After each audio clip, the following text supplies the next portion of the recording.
ਸੋਨੀਆ ਮਾਨ ਨੂੰ ਨਾ ਤਾਂ ਸਿਆਸੀ ਸਮਝ ਹੈ, ਉਹਨਾਂ ਦਾ ਸਟੈਂਡ ਨਹੀਂ ਹੈ। ਕਦੇ ਸ਼੍ਰੋਮਣੀ ਅਕਾਲੀ ਦਲ ਜੁਆਇਨ ਕਰਨ ਲੱਗੇ ਹੋ, ਕਦੇ ਆਮ ਆਦਮੀ ਪਾਰਟੀ ਦੀ ਬੋਲੀ ਬੋਲਣ ਲੱਗਦੇ ਹੋ। ਮੈਨੂੰ ਬ੍ਰਾਂਡ ਵਾਲੇ ਕਹਿੰਦੇ ਆ ਵੀ ਇਹ ਤੇ ਬੀਬੀ ਜਿਹੜੀ ਹੈ ਐਕਟਰੈਸ ਥੋੜਾ ਨਾ ਆ, ਇਹ ਤੇ ਪੋਲੀਟੀਸ਼ੀਅਨ ਆ। ਫੇਸਬੁੱਕ ਤੇ ਵੇਖ ਲਿਓ, ਜਿੱਦਣ ਮੈਂ ਜਿਮ ਦੀ ਵੀਡੀਓ ਪਾਉਂਗੀ ਉਦੋਂ 3-3 ਮਿਲੀਅਨ ਕ੍ਰਾਸ ਕਰੂਗੀ, ਥੱਲੇ ਸਕਰੋਲ ਕਰਕੇ ਵੇਖਿਓ।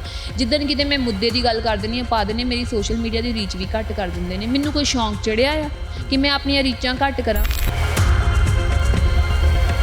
ਜੇ ਭਗਵੰਤ ਮਾਨ ਬਾਈ ਸਹੀ ਆ ਜਿੱਥੇ, ਤੇ ਉੱਥੇ ਸਹੀ ਕਹੂੰਗੀ ਨਾ ਉਹਨੂੰ ਮੈਂ। ਉਹਨਾਂ ਨੇ ਮੈਂ ਗਲਤ ਜ਼ਬਰਦਸਤੀ ਕਿਵੇਂ ਕਹਿ ਦਾਂ ਬਾਕੀ ਪਾਰਟੀ ਦੇ ਲੋਕਾਂ ਨੂੰ ਖੁਸ਼ ਕਰਨ ਵਾਸਤੇ। ਜਿੱਥੇ ਸਹੀ ਲੱਗਦਾ ਹੈ ਨਾ, ਜਿਹੜੀ ਗੱਲ ਸਹੀ ਹੈ, ਉੱਥੇ ਤੁਹਾਨੂੰ ਹਮੇਸ਼ਾ ਸੋਨੀਆ ਮਾਨ ਮਿਲੂਗੀ, ਉਹ ਭਾਵੇਂ ਕੋਈ ਵੀ ਹੋਵੇ। ਸਿੱਧੂ ਮੂਸੇਵਾਲਾ ਦੇ ਇਨਸਾਫ ਦੇ ਲਈ ਸਿਆਸਤ ਕਿੰਨੀ ਕੁ ਹੋ ਰਹੀ ਹੈ ਔਰ ਸਹੀ ਦਿਸ਼ਾ ਵੱਲ ਵਧ ਰਹੇ ਹਾਂ ਜਿੱਧਰ ਵਧਣਾ ਚਾਹੀਦਾ। ਤੁਸੀਂ ਕਾਤਲਾਂ ਨੂੰ ਕਿਸ ਤਰੀਕੇ ਦੇ ਨਾਲ ਸੇਫ ਰੱਖ ਸਕਦੇ ਹੋ? ਤੁਸੀਂ ਜਦੋਂ ਸ਼ਰੇਆਮ ਪੋਸਟ ਪਾ ਕੇ ਜਾਂ ਬਿਆਨ ਦਿੰਦੇ ਹੋਏ ਬੇਬਾਕੀ ਨਾਲ ਕਹਿ ਦਿੰਦੇ ਹੋ, ਇੱਕ ਮਨੁੱਖ ਹੋਣ ਦੇ ਨਾਤੇ ਡਰ ਨਹੀਂ ਲੱਗਦਾ ਜਦੋਂ ਕਹਿੰਦੇ ਹੋ ਕਿ ਸਾਰੇ ਐਨਕਾਊਂਟਰ ਫੜ ਕੇ ਐਨਕਾਊਂਟਰ ਹੀ ਕਰ ਦਿਓ ਸਾਰਿਆਂ ਦਾ, ਗੈਂਗਸਟਰ ਜਿੰਨੇ ਆ? ਜਿਹੜੇ ਗਲਤ ਲੋਕੀ ਨੇ ਉਹ ਗਲਤ ਲੋਕੀ ਨੇ, ਇਹਦੇ 'ਚ ਮੈਂ ਮਾੜਾ ਕੀ ਕਹਿ ਦਿੱਤਾ? ਕਿ ਉਹ ਤਸੱਲੀ ਨਹੀਂ ਹੋਈ ਉਹਨਾਂ ਨੂੰ ਕਿ ਇਨਸਾਫ ਮਿਲਿਆ। ਉਹ ਕਹਿੰਦੇ ਜੇ ਐਨਕਾਊਂਟਰ ਕਰ ਦਿੱਤਾ ਗੈਂਗਸਟਰਾਂ ਦਾ, ਸਾਨੂੰ ਇਹਦੇ ਨਾਲ ਤਸੱਲੀ ਨਹੀਂ ਹੈ। ਉਹਨਾਂ ਨੂੰ ਲੱਗਦਾ ਵੀ ਇਹ ਬੰਦਾ ਹਜੇ ਤੱਕ ਜੇਲ੍ਹ 'ਚ ਬੈਠਾ ਹੈ, ਸ਼ਰੇਆਮ ਧਮਕੀਆਂ ਦੇ ਰਿਹਾ ਹੈ, ਇਹਨੂੰ ਪੁਲਿਸ ਕਿਉਂ ਨਹੀਂ ਕੁਝ ਕਹਿ ਰਹੀ? ਹੁਣ ਮੈਨੂੰ ਇਹ ਦੱਸੋ ਵੀ ਇਹਨੂੰ ਬਚਾ ਕੌਣ ਰਿਹਾ ਹੈ? ਇਹਨੂੰ ਬਚਾ ਰਿਹਾ ਹਾਈ ਕੋਰਟ, ਸੁਪਰੀਮ ਕੋਰਟ ਬਚਾ ਰਿਹਾ ਹੈ। ਮੈਂ ਤਾਂ ਕਹਿੰਦੀ ਸਾਰੇ ਕਲਾਕਾਰਾਂ ਦੇ ਫੋਨ ਟੈਪ ਕਰਕੇ ਵੇਖੋ ਵੀ ਕਿਹਦੇ ਨਾਲ ਲੇਖਾ ਦੇਖਾ। ਜੇ ਹੈਗਾ ਆ ਤੇ ਉਹਨਾਂ ਨੂੰ ਵੀ ਫੜੋ ਤੇ ਉਹਨਾਂ ਨੂੰ ਵੀ ਸਜ਼ਾ ਦਿਓ। ਮੈਂ ਕਿੱਥੇ ਗਲਤ ਹਾਂ ਬਾਈ? ਮੈਂ ਤੇ ਸੱਚ ਦਾ ਸਾਥ ਦੇਣੀ। ਪੰਜਾਬ ਦੀ ਸਿਆਸੀ ਸਮਝ ਹੋਵੇ, ਇਸ ਦੇ ਚਲੰਤ ਮੁੱਦੇ ਹੋਣ, ਇਸ ਦੇ ਉੱਤੇ ਬੇਬਾਕੀ ਨਾਲ ਜਿਹੜੀਆਂ ਗੱਲ ਕਰਦੇ ਨੇ, ਚਾਹੇ ਉਹ ਸੋਸ਼ਲ ਮੀਡੀਆ ਪਲੇਟਫਾਰਮ ਹੋਵੇ ਜਾਂ ਸਟੇਜ ਦੀ ਗੱਲ ਹੋਵੇ। ਕੁਝ ਚੰਦ ਕੁ ਚਿਹਰੇ ਨੇ ਜਿਨ੍ਹਾਂ ਦੇ ਵਿੱਚੋਂ ਇੱਕ ਨਾਮ ਹੈ, ਕਲਾਕਾਰ ਨੇ, ਪਿਛੋਕੜ ਉਹਨਾਂ ਦਾ ਜਿਹੜਾ ਕਲਾਕਾਰੀ ਹੈ, ਔਰ ਉਹ ਹਮੇਸ਼ਾ ਚਰਚਾ ਦੇ ਵਿੱਚ ਰਹਿੰਦੇ ਨੇ। ਹਰੇਕ ਜਿਹੜਾ ਵੀ ਮੁੱਦਾ ਉੱਠਦਾ ਪੰਜਾਬ ਦੇ ਅੰਦਰ, ਮੈਂ ਗੱਲ ਕਰ ਰਿਹਾ ਸੋਨੀਆ ਮਾਨ ਜੀ ਦੀ, ਔਰ ਉਹ ਸਾਡੇ ਨਾਲ ਨੇ। ਉਹਨਾਂ ਨਾਲ ਅਸੀਂ ਗੱਲਬਾਤ ਕਰਾਂਗੇ ਕਿ ਉਹ ਕਿਹੜੇ ਮਸਲੇ ਤੇ ਸਟੈਂਡ ਕੀ ਰੱਖਦੇ ਨੇ, ਕਿਉਂਕਿ ਸਿੱਧੂ ਮੂਸੇਵਾਲਾ ਦੇ ਇਨਸਾਫ ਦੇ ਲਈ ਕੈਂਡਲ ਮਾਰਚ ਦੇ ਵਿੱਚ ਵੀ ਸ਼ਮੂਲੀਅਤ ਕੀਤੀ। ਅੱਜ ਹਾਲਾਂਕਿ ਇਹਨਾਂ ਨੇ ਕਿਸੇ ਫੰਕਸ਼ਨ ਦੇ ਵਿੱਚ ਜਾਣਾ ਸੀ, ਕਲਚਰਲ ਪ੍ਰੋਗਰਾਮ ਵਿੱਚ, ਪਰ ਅਸੀਂ ਉਸ ਤੋਂ ਪਹਿਲਾਂ ਇਹਨਾਂ ਤੋਂ ਸਮਾਂ ਲਿਆ ਹੋਇਆ ਸੀ ਤੇ ਅਸੀਂ ਗੱਲਬਾਤ ਕਰਾਂਗੇ। ਸਭ ਤੋਂ ਪਹਿਲਾਂ ਮੇਰਾ ਸਵਾਲ ਹੀ ਇਹ ਹੈ, ਅੱਜ ਬੇਸ਼ੱਕ ਦੀ ਤੁਸੀਂ ਕਿਸੇ ਅਜਿਹੇ ਇਵੈਂਟ ਤੇ ਜਾ ਰਹੇ ਹੋ ਜਿਸ ਕਰਕੇ ਤੁਹਾਡਾ ਜਿਹੜਾ ਪਹਿਰਾਵਾ ਉਸ ਤਰ੍ਹਾਂ ਦਾ ਹੈ, ਪਰ ਗੱਲ ਆਪਾਂ ਸੰਜੀਦਾ ਵੀ ਕਰਾਂਗੇ। ਜਿਵੇਂ ਤੁਸੀਂ ਕੱਲ੍ਹ ਗਏ, ਭਾਵੁਕ ਮਾਹੌਲ ਸੀ ਉੱਥੇ। ਕਿਸ ਤਰ੍ਹਾਂ ਤੁਸੀਂ ਦੇਖਦੇ ਹੋ ਕਿ ਸਿੱਧੂ ਮੂਸੇਵਾਲਾ ਦੇ ਇਨਸਾਫ ਦੇ ਲਈ ਸਿਆਸਤ ਕਿੰਨੀ ਕੁ ਹੋ ਰਹੀ ਹੈ ਔਰ ਸਹੀ ਦਿਸ਼ਾ ਵੱਲ ਵਧ ਰਹੇ ਹਾਂ ਜਿੱਧਰ ਵਧਣਾ ਚਾਹੀਦਾ? ਵੇਖੋ ਜੀ, ਵੱਧ ਤੇ ਰਹੇ ਹਾਂ। ਸਭ ਤੋਂ ਪਹਿਲਾਂ ਪੰਜਾਬ ਸਰਕਾਰ ਦੀ ਗੱਲ ਕਰੀਏ। ਪੰਜਾਬ ਸਰਕਾਰ ਨੇ ਜਿੰਨੇ ਵੀ ਸ਼ੂਟਰ ਸੀਗੇ ਸਿੱਧੂ ਨੂੰ ਜਿਹੜੇ ਆਏ ਸੀਗੇ, ਉਹਨਾਂ ਦਾ ਐਨਕਾਊਂਟਰ ਕੀਤਾ। ਇਸ ਗੱਲ ਦੇ ਉੱਤੇ ਸਿੱਧੂ ਦੇ ਫਾਦਰ ਵੀ ਸੈਟਿਸਫਾਈਡ ਨੇ, ਪਰ ਜਿਹੜੇ ਜੇਲ੍ਹਾਂ ਦੇ ਅੰਦਰ ਬੈਠੇ ਨੇ ਔਰ ਜਿਹੜੇ ਕੈਨੇਡਾ ਬੈਠੇ ਨੇ, ਜਿਹੜੇ ਮਾਸਟਰ ਮਾਈਂਡ ਨੇ, ਹੈ ਨਾ, ਉਹਨਾਂ ਵਾਸਤੇ ਉਹ ਹਜੇ ਤੱਕ ਸੈਟਿਸਫਾਈਡ ਨਹੀਂ ਹੈਗੇ। ਅਤੇ ਉਹਨਾਂ ਦੀ ਪੁਖਤਾ ਉਹਨਾਂ ਨੂੰ ਸਜ਼ਾ ਮਿਲਣੀ ਚਾਹੀਦੀ ਹੈ, ਕਿਉਂਕਿ ਸਜ਼ਾ ਇਸ ਕਰਕੇ ਨਹੀਂ ਉਹਨਾਂ ਨੂੰ ਮਿਲ ਪਾ ਰਹੀ ਰਾਈਟ ਨਾਓ, ਕਿਉਂਕਿ ਜਿਹੜੇ ਤੇ ਆਏ ਸੀਗੇ ਦਿੱਲੀੋਂ, ਜਦੋਂ ਉਹਨੂੰ ਸਿਕਿਉਰਿਟੀ ਦੇ ਨਾਲ ਗੈਂਗਸਟਰਸ ਨੂੰ ਲਿਆਂਦਾ ਗਿਆ, ਉਹਨਾਂ ਨੇ ਪਹਿਲਾਂ ਹੀ ਸੁਪਰੀਮ ਕੋਰਟ ਤੇ ਹਾਈ ਕੋਰਟ ਦੇ ਇੱਕ ਆਪਣੇ ਆਰਡਰ ਕਰਵਾਏ ਹੋਏ ਸੀਗੇ ਸਿਕਿਉਰਿਟੀ ਦੇ, ਜਿੱਥੋਂ ਦਿੱਲੀ ਪੁਲਿਸ ਨੇ ਜਾਂ ਦਿੱਲੀ ਪ੍ਰਸ਼ਾਸਨ ਨੇ ਕਹਿ ਲਈਏ, ਉਹਨਾਂ ਦੀ ਸਿਕਿਉਰਿਟੀ ਇੰਨੀ ਟਾਈਟ ਕੀਤੀ ਹੋਈ ਸੀ, ਤੁਸੀਂ ਦੇਖਿਆ ਹੀ ਸੀਗਾ ਜਦੋਂ ਲਿਆਂਦਾ ਗਿਆ ਸੀਗਾ। ਫਿਰ ਉਸ ਤੋਂ ਬਾਅਦ ਪੰਜਾਬ ਸਰਕਾਰ ਦੇ ਹੱਥ ਇਸ ਤਰੀਕੇ ਨਾਲ ਬੰਨੇ ਵੀ ਤੁਸੀਂ ਕਿਸੇ ਵੀ ਤਰੀਕੇ ਦੀ ਅਗਰ ਉਹਨਾਂ ਨੂੰ ਕੁਛ ਹੁੰਦਾ ਹੈ ਤਾਂ ਤੁਸੀਂ ਜ਼ਿੰਮੇਵਾਰ ਹੋ, ਹੈ ਨਾ। ਹੁਣ ਗੱਲ ਇਹ ਬਣਦੀ ਹੈ ਵੀ ਉਹਨਾਂ ਨੂੰ ਸਜ਼ਾ ਕਿਵੇਂ ਦਵਾਈ ਜਾਵੇ। ਉਹਨਾਂ ਦੀ ਸਜ਼ਾ ਜਿਹੜੀ ਹੈ ਉਹ ਹਾਈ ਕੋਰਟ ਦਾ ਦੇ ਸਕਦੀ ਹੈ, ਸੁਪਰੀਮ ਕੋਰਟ ਦੇ ਸਕਦੀ ਹੈ। ਸੋ ਉਹਨਾਂ ਨੂੰ ਸਜ਼ਾ ਦਿਵਾਉਣ ਵਾਸਤੇ ਹਾਈ ਕੋਰਟ ਤੇ ਸੁਪਰੀਮ ਕੋਰਟ ਦੇ ਵਿੱਚ ਪਟੀਸ਼ਨਸ ਪਾਏ ਜਾਣ ਸਾਰਿਆਂ ਨੂੰ, ਵੀ ਤੁਸੀਂ ਕਾਤਲਾਂ ਨੂੰ ਕਿਸ ਤਰੀਕੇ ਦੇ ਨਾਲ ਸੇਫ ਰੱਖ ਸਕਦੇ ਹੋ। ਤੁਹਾਨੂੰ ਕਿਸੇ ਨਾ ਕਿਸੇ ਤਰੀਕੇ ਦੇ ਨਾਲ ਉਹਨਾਂ ਨੂੰ ਸਜ਼ਾ ਦੇਣੀ ਚਾਹੀਦੀ ਹੈ। ਔਰ ਜਦ ਕਿ ਸਬੂਤ ਵੀ ਸਾਰੇ ਬਾਹਰ ਆਏ ਨੇ, ਔਰ ਬਹੁਤ ਸਾਰੇ, ਕੱਲ੍ਹ ਵੀ ਮੈਂ ਗੱਲ ਕਹੀ, ਮੈਂ ਕਿਹਾ ਵੀ ਤਿਹਾੜ ਜੇਲ੍ਹ ਕਿਹਦੇ ਥੱਲੇ ਆਉਂਦੀ ਹੈ। ਬਹੁਤ ਸਾਰੇ ਲੋਕਾਂ ਨੇ ਥੱਲੇ ਕਮੈਂਟ ਦੇ ਵਿੱਚ ਲਿਖਿਆ ਸੀਗਾ ਵੀ ਦਿੱਲੀ ਦੇ ਵਿੱਚ ਕੇਜਰੀਵਾਲ ਜੀ ਆ, ਸ਼ਾਇਦ ਤਿਹਾੜ ਜੇਲ੍ਹ ਕੇਜਰੀਵਾਲ ਦੇ ਥੱਲੇ ਆਉਂਦੀ ਹੈ। ਮੈਂ ਉਹਨਾਂ ਲੋਕਾਂ ਨੂੰ ਕਲੀਅਰ ਕਰ ਦੇਣਾ ਚਾਹੁੰਦੀ ਹਾਂ ਵੀ ਤਿਹਾੜ ਜੇਲ੍ਹ ਕੇਜਰੀਵਾਲ ਜੀ ਦੇ ਥੱਲੇ ਨਹੀਂ ਆਉਂਦੀ। ਤਿਹਾੜ ਜੇਲ੍ਹ ਅਮਿਤ ਸ਼ਾਹ ਜੀ ਦੇ ਥੱਲੇ ਆਉਂਦੀ ਹੈ। ਸੋ ਤਿਹਾੜ ਜੇਲ੍ਹ ਦੇ ਵਿੱਚ ਜਿਹੜੇ ਫੋਨ ਚੱਲਦੇ ਨੇ, ਜਿਹੜੀ ਗੱਲਾਂ ਹੁੰਦੀਆਂ ਨੇ, ਪਲੈਨਿੰਗਸ ਹੁੰਦੀਆਂ ਨੇ, ਤੁਸੀਂ ਦੱਸੋ ਐਡੀ ਵੱਡੀ ਜੇਲ੍ਹ, ਪ੍ਰਸ਼ਾਸਨ ਆ ਉੱਥੇ, ਸਾਰਾ ਕੁਛ ਹੈ ਉੱਥੇ। ਜੇ ਸਭ ਕੁਛ ਹੋ ਸਕਦਾ ਹੈ ਤੇ ਫਿਰ ਆਪਾਂ ਕਿੱਥੇ ਵਿਸ਼ਵਾਸ ਕਰੀਏ ਜਾਂ ਕਿੱਥੇ ਜਾਈਏ ਜਾਂ ਕਿੱਥੇ ਗੱਲ ਕਰੀਏ ਜਾ ਕੇ? ਜਿਹੜੀਆਂ ਇਹਨਾਂ ਗੱਲਾਂ ਦੇ ਉੱਤੇ ਸਵਾਲ ਤੁਸੀਂ ਚੁੱਕਦੇ ਹੋ ਕਿ ਜੇਲ੍ਹ ਪ੍ਰਸ਼ਾਸਨ ਚਾਹੇ ਉਹ ਪੰਜਾਬ ਦਾ ਹੋਵੇ ਤਾਂ ਉਹ ਤਾਂ ਸਿੱਧੇ ਤੌਰ ਤੇ ਪੰਜਾਬ ਸਰਕਾਰ ਦੇ ਅੰਡਰ ਹੈ, ਇੱਥੇ ਵੀ ਕੁਝ ਖਾਵਾਂ ਮਾਹੌਲ ਨਹੀਂ ਆ, ਬਹੁਤ ਸਾਰੀਆਂ ਚੀਜ਼ਾਂ ਇੱਥੇ ਵੀ ਹੁੰਦੀਆਂ ਗੈਰ ਕਾਨੂੰਨੀ, ਉੱਥੇ ਵੀ ਹੋਈਆਂ। ਪਰ ਤੁਸੀਂ ਜਦੋਂ ਸ਼ਰੇਆਮ ਪੋਸਟ ਪਾ ਕੇ ਜਾਂ ਬਿਆਨ ਦਿੰਦੇ ਹੋਏ ਬੇਬਾਕੀ ਨਾਲ ਕਹਿ ਦਿੰਦੇ ਹੋ, ਇੱਕ ਮਨੁੱਖ ਹੋਣ ਦੇ ਨਾਤੇ ਡਰ ਨਹੀਂ ਲੱਗਦਾ ਜਦੋਂ ਕਹਿੰਦੇ ਹੋ ਕਿ ਸਾਰੇ ਐਨਕਾਊਂਟਰ ਫੜ ਕੇ ਐਨਕਾਊਂਟਰ ਹੀ ਕਰ ਦਿਓ ਸਾਰਿਆਂ ਦਾ, ਗੈਂਗਸਟਰ ਜਿੰਨੇ ਆ? ਤੁਹਾਨੂੰ ਕਿਸੇ ਤਰ੍ਹਾਂ ਦੀਆਂ ਇਸ ਤੋਂ ਪਹਿਲਾਂ ਵੀ ਧਮਕੀਆਂ ਆਉਂਦੀਆਂ, ਬਾਅਦ 'ਚ ਵੀ ਡਰ ਨਹੀਂ ਲੱਗਦਾ? ਵੇਖੋ, ਮੈਂ ਸਿਰਫ ਉਸ ਅਕਾਲ ਪੁਰਖ ਤੋਂ ਡਰਦੀ ਹਾਂ, ਵਾਹਿਗੁਰੂ ਤੋਂ ਡਰਦੀ ਹਾਂ, ਮੈਂ ਹੋਰ ਕਿਸੇ ਤੋਂ ਨਹੀਂ ਡਰਦੀ। ਬਿਕਾਜ਼ ਜਿੰਨੀ ਜਿਹਦੀ ਲਿਖੀ ਆ ਉਹਨੇ ਉਨੀ ਭੁਗਤ ਕੇ ਜਾਣੀ ਆ। ਬਟ ਆਪਣਾ ਜ਼ਮੀਰ ਨਹੀਂ ਕਦੀ ਵੀ ਮਾਰਨਾ ਚਾਹੀਦਾ, ਤੁਹਾਨੂੰ ਸੱਚ ਬੋਲਣਾ ਚਾਹੀਦਾ, ਸੱਚ ਦਾ ਸਾਥ ਦੇਣਾ ਚਾਹੀਦਾ ਆ। ਔਰ ਜਿਹੜੇ ਗਲਤ ਲੋਕੀ ਨੇ ਉਹ ਗਲਤ ਲੋਕੀ ਨੇ, ਇਹਦੇ 'ਚ ਮੈਂ ਮਾੜਾ ਕੀ ਕਹਿ ਦਿੱਤਾ? ਹੁਣ ਵੇਖੋ, ਬਹੁਤ ਸਾਰੇ ਲੋਕਾਂ ਦੇ ਮੈਂ ਕਮੈਂਟ ਮੈਨੂੰ ਕੋਈ ਦਿਖਾ ਰਿਹਾ ਸੀਗਾ, ਥੱਲੇ ਲਿਖ ਰਹੇ ਸੀਗੇ ਕਿ ਗੈਂਗਸਟਰ ਮਾਵਾਂ ਦੇ ਪੁੱਤ ਨਹੀਂ ਹੁੰਦੇ। ਵੇਖੋ ਮੇਰੀ ਗੱਲ ਸੁਣੋ, ਗੈਂਗਸਟਰ ਮਾਵਾਂ ਦੇ ਪੁੱਤ ਹੁੰਦੇ ਆ, ਬਟ ਉਹਨਾਂ ਦਾ ਕੋਈ ਅਧਿਕਾਰ ਨਹੀਂ ਦੂਜੀਆਂ ਦੇ ਮਾਵਾਂ ਦੇ ਪੁੱਤਾਂ ਨੂੰ ਗੋਲੀਆਂ ਮਾਰਨੀਆਂ, ਉਹਨਾਂ ਦਾ ਕੋਈ ਅਧਿਕਾਰ ਨਹੀਂ ਬਣਦਾ। ਜਿਹੜਾ ਹੁਣ ਗੋਲੀਆਂ ਮਾਰਦਾ, ਫਿਰ ਉਹ ਗੋਲੀ ਦਾ ਅਧਿਕਾਰ ਤੇ ਹੋਊਗਾ ਹੀ ਨਾ ਉਹਦੇ ਉੱਤੇ, ਉਹਨੂੰ ਤੇ ਫਿਰ ਉਸੇ ਤਰੀਕੇ ਨਾਲ ਸਬਕ ਦਿੱਤੀ ਜਾਊਗੀ ਕਿਉਂਕਿ ਉਹ ਮੈਂਟਲੀ ਡਿਸਟਰਬ ਨੇ, ਜਾਂ ਤੇ ਫਿਰ ਉਹਨਾਂ ਨੂੰ ਸਾਈਕੈਟ੍ਰਿਸਟ ਦੇ ਹਵਾਲੇ ਕੀਤਾ ਜਾਵੇ। ਮੈਂ ਤੇ ਕਹਿੰਦੀ ਹਾਂ, ਮੇਰੀ ਪੁਲਿਸ ਪ੍ਰਸ਼ਾਸਨ ਦੇ ਅੱਗੇ ਰਿਕੁਐਸਟ ਹੈ, ਅੱਗੇ ਵੀ ਮੈਂ ਕਿਹਾ ਸੀਗਾ, ਮੇਰੀ ਭਗਵੰਤ ਮਾਨ ਬਾਈ ਦੇ ਅੱਗੇ ਵੀ ਰਿਕੁਐਸਟ ਹੈ ਵੀ ਜਿੰਨੇ ਵੀ ਜੇਲ੍ਹ ਨੇ, ਜੇਲ੍ਹ ਦੇ ਵਿੱਚ ਸਾਈਕੈਟ੍ਰਿਸਟ ਜ਼ਰੂਰ ਭੇਜੋ ਵੀ ਜਿਹੜੇ ਨਵੇਂ ਕੋਈ ਛੋਟੀ ਮੋਟੀ ਗੱਲ ਕਰਕੇ ਜਾਂਦੇ ਨੇ ਅੰਦਰ, ਐਟਲੀਸਟ ਉਹਨਾਂ ਦੇ ਦਿਮਾਗ ਕਿਤੇ ਨਾ ਕਿਤੇ ਫਿਰਿਆ ਹੁੰਦਾ ਆ, ਜਾਂ ਕੁਛ ਨਾ ਕੋਈ ਦੇ ਸਾਈਕੈਟ੍ਰਿਕ ਪ੍ਰੋਬਲਮ ਹੁੰਦੀ ਹੋਊਗੀ, ਉਹਨਾਂ ਦੀ ਕਾਉਂਸਲਿੰਗ ਕੀਤੀ ਜਾਵੇ ਵੀ ਬਾਈ ਤੂੰ ਕਿਉਂ ਕੀਤਾ, ਕੀ ਲੋੜ ਸੀਗੀ। ਬਿਕਾਜ਼ ਹਰ ਇੱਕ ਗੱਲ ਦਾ ਜਿਹੜਾ ਹੱਲ ਹੈ ਸ਼ਾਰਟ ਕਮ ਮਿਡਵੇ ਅਪਣਾਉਣਾ ਨਹੀਂ ਹੁੰਦਾ ਜ਼ਿੰਦਗੀ ਦੇ ਵਿੱਚ। ਮੈਂ ਜਾਣਦੀ ਹਾਂ ਬਹੁਤ ਸਾਰੇ ਲੋਕਾਂ ਨੂੰ ਬਹੁਤ ਸਾਰੀਆਂ ਪ੍ਰੋਬਲਮਸ ਨੇ, ਰੋਜ਼ਗਾਰ ਦੀਆਂ ਪ੍ਰੋਬਲਮਸ ਨੇ, ਤੁਹਾਡੇ ਕੋਲ ਪੈਸੇ ਨਹੀਂ ਹੈਗੇ। ਬਹੁਤ ਸਾਰੇ ਲੋਕਾਂ ਨੂੰ ਮੈਂ ਤਾਂ ਵੇਖਿਆ ਵੀ ਇੱਥੇ ਸਿੱਧੂ ਦੇ ਕੇਸ ਦੇ ਵਿੱਚ ਤੇ ਕੋਈ ਨਸ਼ੇੜੀ ਸੀਗਾ ਜਿਹਨੇ ਪੈਸੇ ਲੈ ਕੇ ਮੁਖਬਰੀ ਕਰ ਦਿੱਤੀ। ਸੋ ਨਸ਼ਿਆਂ ਇਹਦੇ ਵਿੱਚ ਬਹੁਤ ਸਾਰੀਆਂ ਚੀਜ਼ਾਂ ਇਨਵੋਲਵ ਹੋ ਜਾਂਦੀਆਂ, ਨਸ਼ਾ ਇਨਵੋਲਵ ਹੋ ਜਾਂਦਾ, ਬੇਰੁਜ਼ਗਾਰੀ ਇਨਵੋਲਵ ਹੋ ਜਾਂਦੀ ਹੈ, ਯੂਥ ਨੂੰ ਸਮਝ ਨਹੀਂ ਲੱਗਦੀ ਕਈ ਪਿੰਡ ਦੇ ਮੁੰਡਿਆਂ ਨੂੰ ਵੀ ਅਸੀਂ ਕਰੀਏ ਕੀ, ਹੈ ਨਾ। ਕੋਈ ਲੋਕੀ ਈਜ਼ੀ ਮਨੀ ਕਮਾਉਣ ਵਾਸਤੇ ਸਭ ਕੁਛ ਕਰਨਾ ਸ਼ੁਰੂ ਕਰ ਦਿੰਦੇ ਨੇ। ਅਤੇ ਸੋ ਉਹ ਜਿਹੜੀਆਂ ਗੱਲਾਂ ਕਿਸੇ ਦੇ ਨਾਲ ਕਰਨੀਆਂ, ਉਹ ਗੱਲਾਂ ਕਰਨ ਵਾਸਤੇ ਮੈਨੂੰ ਲੱਗਦਾ ਵੀ ਕੋਈ ਸਾਈਕੈਟ੍ਰਿਸਟ ਹੋਣਾ ਚਾਹੀਦਾ ਜੇਲ੍ਹਾਂ ਦੇ ਵਿੱਚ, ਜਿਨ੍ਹਾਂ ਦੇ ਨਾਲ ਤੁਸੀਂ ਗੱਲ ਕਰ ਸਕੋ, ਤੁਸੀਂ ਉਸ ਚੀਜ਼ ਤੋਂ ਬਾਹਰ ਨਿਕਲ ਸਕੋ, ਜਾਂ ਫਿਰ ਕੋਈ ਨਾ ਕੋਈ ਚੀਜ਼ ਵਧੀਆ ਕਾਉਂਸਲਿੰਗ ਹੋਣੀ ਚਾਹੀਦੀ ਉਹਨਾਂ ਦੀ। ਬਟ ਜਿਹੜੇ ਲੋਕੀ ਮਾਸਟਰਮਾਈਂਡ ਬੈਠੇ ਨੇ, ਜਿਹੜੇ ਲੋਕਾਂ ਦੇ ਫਰੌਤੀਆਂ ਚੁੱਕ ਰਹੇ ਨੇ, ਜਿਹੜੇ ਪੈਸੇ ਮੰਗਦੇ ਨੇ, ਜਿਹੜੇ ਕਤਲ ਕਰਵਾ ਰਹੇ ਨੇ, ਉਹ ਤੇ ਮੈਂ ਕਹਿੰਦੀ ਹਾਂ ਵੀ ਉਹਨਾਂ ਨੂੰ ਨਹੀਂ ਬਖਸ਼ਣਾ ਚਾਹੀਦਾ। ਜਿਵੇਂ ਤੁਸੀਂ ਇੱਕ ਪਾਸੇ ਸਟੈਂਡ ਲਿਆ ਹੋਇਆ ਕਿਸ ਤਰੀਕੇ ਦੀ ਗੱਲ ਆ, ਪਰ ਸਿੱਧੂ ਮੂਸੇਵਾਲਾ ਦੇ ਮਾਤਾ ਪਿਤਾ ਨੂੰ ਤੁਸੀਂ ਨੇੜਿਓਂ ਮਿਲੇ ਹੋ, ਜਾ ਕੇ ਜਦੋਂ ਮਿਲਦੇ ਹੋ ਕਿੰਨੇ ਭਾਵੁਕ ਨੇ, ਉਹਨਾਂ ਦੀਆਂ ਤਕਰੀਰਾਂ ਦੇ ਵਿੱਚੋਂ ਸਾਫ਼ ਦਿਖਦਾ ਕਿ ਉਹ ਤਸੱਲੀ ਨਹੀਂ ਹੋਈ ਉਹਨਾਂ ਨੂੰ ਕਿ ਇਨਸਾਫ ਮਿਲਿਆ। ਉਹ ਕਹਿੰਦੇ ਜੇ ਇਨਕਾਊਂਟਰ ਕਰ ਦਿੱਤਾ ਗੈਂਗਸਟਰਾਂ ਦਾ, ਸਾਨੂੰ ਇਹਦੇ ਨਾਲ ਤਸੱਲੀ ਨਹੀਂ ਹੈ, ਜਦੋਂ ਤੁਸੀਂ ਜੜ ਨਹੀਂ ਫੜਦੇ ਉਦੋਂ ਤੱਕ ਇਨਸਾਫ ਨਹੀਂ ਹੈ। ਉਹਨਾਂ ਨਾਲ ਗੱਲਾਂ ਬਾਤਾਂ ਜਦੋਂ ਹੁੰਦੀਆਂ, ਹੋਰ ਉਹ ਕੀ ਚਾਹੁੰਦੇ, ਉਹਨਾਂ ਦੇ ਦਿਲ 'ਚ ਕੀ ਚੱਲਦਾ? ਵੇਖੋ ਜੀ, ਇੱਕ ਮਾਂ ਪਿਓ ਜਿਨ੍ਹਾਂ ਦਾ ਕੱਲਾ ਬੱਚਾ ਚਲੇ ਜੇ, ਹੈ ਨਾ, ਉਹਨਾਂ ਨੂੰ ਤੇ ਉਹ ਸਾਰੀ ਜਿਹੜੀ ਹਵੇਲੀ ਹੈ ਨਾ, ਮਤਲਬ ਖਾਣ ਨੂੰ ਆਉਂਦੀ ਹੈ, ਹੌਲ ਪੈਂਦੇ ਹੈ। ਮਤਲਬ ਜਦੋਂ ਤੱਕ ਲੋਕੀ ਰਹਿੰਦੇ ਆ ਉਦੋਂ ਤੱਕ ਚਲੋ ਠੀਕ ਹੈ, ਗੱਲਬਾਤ ਬੰਦਾ ਕਰਦਾ ਰਹਿੰਦਾ, ਜਦੋਂ ਕੋਈ ਨਹੀਂ ਹੁੰਦਾ ਉਦੋਂ ਤੇ ਕੱਲਾਪਣ ਮਹਿਸੂਸ ਹੁੰਦਾ ਆ। ਯਾਰ ਉਹ ਕਹਿੰਦੇ ਵੀ ਮੈਂ ਇਹ ਮਹਿਲਾਂ ਦਾ ਕੀ ਕਰਨਾ ਆ, ਮੈਨੂੰ ਇਹ ਸਭ ਕੁਛ ਨਹੀਂ ਚਾਹੀਦਾ, ਮੈਨੂੰ ਮੇਰੇ ਬੱਚੇ ਦਾ ਇਨਸਾਫ ਚਾਹੀਦਾ ਆ। ਕਿਹੜਾ ਮਾਂ ਪਿਓ ਇਹ ਵੇਖ ਕੇ ਮਤਲਬ ਉਹਨਾਂ ਨੂੰ ਲੱਗਦਾ ਵੀ ਇਹ ਬੰਦਾ ਹਜੇ ਤੱਕ ਜੇਲ੍ਹ 'ਚ ਬੈਠਾ ਹੈ, ਸ਼ਰੇਆਮ ਧਮਕੀਆਂ ਦੇ ਰਿਹਾ ਹੈ, ਇਹਨੂੰ ਪੁਲਿਸ ਕਿਉਂ ਨਹੀਂ ਕੁਛ ਕਹਿ ਰਹੀ? ਮਾਂ ਪਿਓ ਦੇ ਦਿਲ ਦੇ ਉੱਤੇ ਤੇ ਆਊਗਾ ਨਾ ਜਿਨ੍ਹਾਂ ਦੇ ਬੱਚੇ ਨੂੰ ਗੋਲੀ ਮਾਰੀ ਹੈ। ਉਹ ਕਿਵੇਂ ਉਦੋਂ ਤੱਕ ਸ਼ਾਂਤੀ ਦੇ ਨਾਲ ਬਹਿ ਜਾਣਗੇ ਜਦੋਂ ਤੱਕ ਉਹਨਾਂ ਦੇ ਬੱਚੇ ਨੂੰ ਇਨਸਾਫ ਨਹੀਂ ਮਿਲ ਜਾਂਦਾ। ਸੋ ਮੈਨੂੰ ਇਹੀ ਲੱਗਦਾ ਹੈ ਵੀ ਵੇਖੋ, ਜਿਹੜੀ ਸੈਂਟਰਲ ਗਵਰਨਮੈਂਟ ਹੈ, ਮੈਨੂੰ ਨਹੀਂ ਪਤਾ ਵੀ ਉਹਨਾਂ ਦੇ ਕੀ ਲਿਖ ਕੇ ਦੇਖ ਕੇ ਉਹਨਾਂ ਦੇ ਨਾਲ, ਹੈ ਨਾ, ਕਿਤੇ ਨਾ ਕਿਤੇ ਗੈਂਗਸਟਰਸ ਨੂੰ ਬੈਕਬੋਨ ਸਪੋਰਟ ਤੇ ਹੁੰਦੀ ਹੈ। ਤੁਹਾਨੂੰ ਲੱਗਦਾ ਹੈ ਕਿ ਮੂਸੇਵਾਲਾ ਮਸਲੇ ਦੇ ਵਿੱਚ ਜੇ ਇਨਸਾਫ ਹੁਣ ਤੱਕ ਮਾਂ ਪਿਓ ਨੂੰ ਨਹੀਂ ਮਿਲ ਸਕਿਆ, ਉਹਨਾਂ ਨੂੰ ਤਸੱਲੀ ਨਹੀਂ ਹੋਈ, ਉਸ ਦੇ ਵਿੱਚ ਇਕੱਲੀ ਸੈਂਟਰ ਸਰਕਾਰ ਹੀ ਜ਼ਿੰਮੇਵਾਰ ਹੈ ਜਾਂ ਮਾਨ ਸਰਕਾਰ ਵੀ ਉਨੀ ਦੋਸ਼ੀ ਹੈ ਹਾਲੇ ਤੱਕ? ਵੇਖੋ, ਮਾਨ ਸਰਕਾਰ ਦੇ ਹੱਥ ਦੇ ਵਿੱਚ ਸੀਗਾ ਐਨਕਾਊਂਟਰ ਜਿਹੜੇ ਉਹਨਾਂ ਨੇ ਪੰਜਾਬ ਦੇ ਵਿੱਚ ਲੱਭੇ ਨੇ, ਕੀਤੇ ਨੇ। ਹੁਣ ਮਾਨ ਸਰਕਾਰ ਦੇ ਕੋਲ ਉਹ ਬੰਦਾ ਹੈ ਜਿਹੜਾ ਦਿੱਲੀੋਂ ਲਿਆਂਦਾ ਹੈ, ਜੇਲ੍ਹ 'ਚ ਹੈ। ਹੁਣ ਉਹ ਬੰਦਾ ਜਿਹੜਾ ਹੈ ਆਪਣੇ ਨਾਲ ਲੈ ਕੇ ਆਇਆ ਚਿੱਠੀ ਪੱਤਰ, high court, supreme court, India democratic country 'ਚ ਰਹਿੰਦੇ ਆ, ਉਸ ਤੋਂ ਉੱਤੇ ਤਾਂ ਚੱਲ ਨਹੀਂ ਸਕਦੇ। ਹਾਈ ਕੋਰਟ ਦੇ ਖਿਲਾਫ ਨਹੀਂ ਜਾ ਸਕਦੇ, ਸੁਪਰੀਮ ਕੋਰਟ ਦੇ ਖਿਲਾਫ ਨਹੀਂ ਜਾ ਸਕਦੇ।